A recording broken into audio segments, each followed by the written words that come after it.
Alright, this one's coming out later than usual because I couldn't be fucked. Straight up, no reason. I couldn't be fucked. Anyways, you read the title of the video.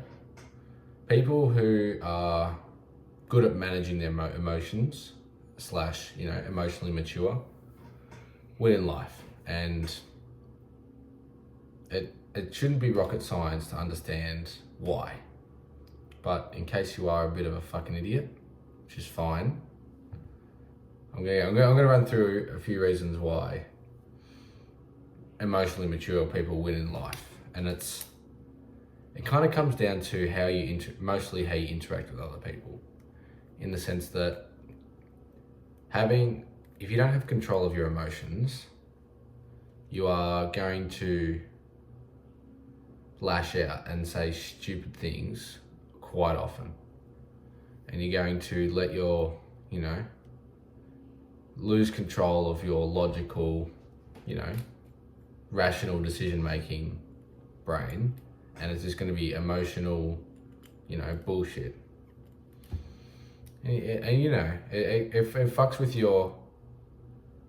That's why Stoicism is such a popular thing, because it's about being able to, keep a level head and to not let those fleeting emotions kind of come in and ruin your day, or that kind of thing.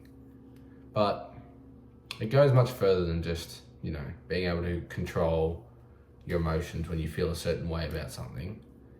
And it more even comes down to things like even your discipline, like in the sense that like discipline and having those like I said to you earlier, couldn't be fucked. That's still a feeling and technically an emotion, if that makes sense. So it's about being able to acknowledge those kinds of emotions too, and being able to block them out in order to maintain focus on your purpose and your work and whatever. And I let my emotions get the better of me today, whatever. And this video comes out late because I was sitting on my ass watching YouTube before work, and looked at the time and went, fuck, not enough time to record. And now I get home and it's fucking late. Anyways, it's about emotionally mature people win in life. Kind of expands, it is mostly social. There's a lot to do with your social ability to, form connections and maintain and build relationships, in the sense that you see a lot of relationships fall down because someone can't handle when their feelings are hurt and can't communicate that kind of thing. And, being able to effectively, communicate with someone and display how you're feeling and understand how they're feeling, and being able to empathize and all that kind of stuff. And it's important to develop the ability to keep a clear head even when you are getting fleeting whatever, and being able to kind of just almost kind of tunnel vision and imagine like you've got these whatever asteroids or whatever trying to fucking break in, and there's these emotions, but you're just like steady focused on the task at hand, whether that be your work, or trying to resolve an issue with a partner, or it's helping out a mate who's going through some shit, and being able to know what boundaries are in terms of touchy subjects, and being able to navigate those kind of scenarios without overstepping those boundaries and potentially making things worse, or not kind of actually saying anything important because due to that fear of crossing the boundary.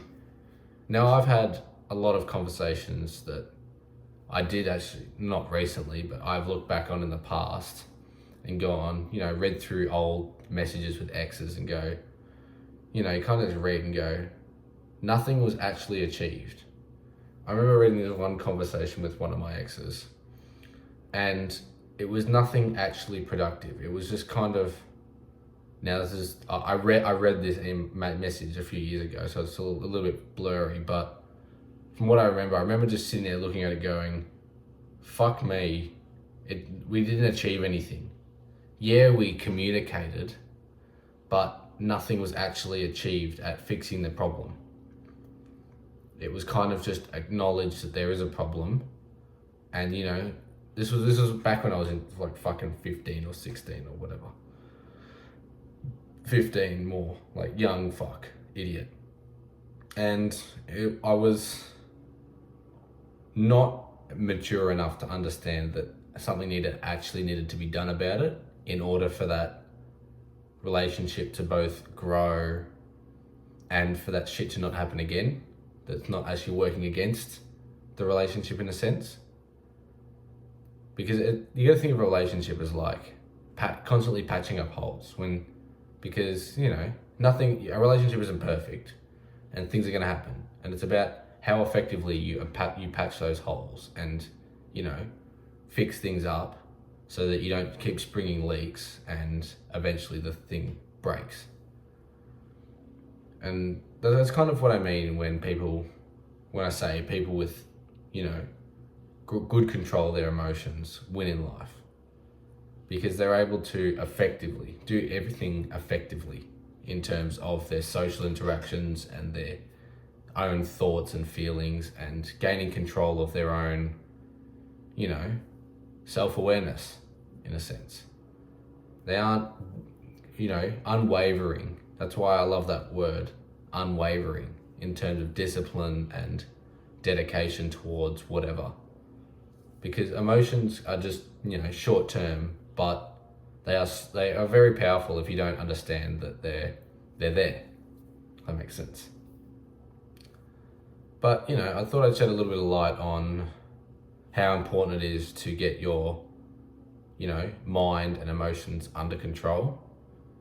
And as soon as you start to actually actively control it, and especially as a man, trying to, you know, effectively being able to work without having, you know, all these whatever bullshit that gets in your head.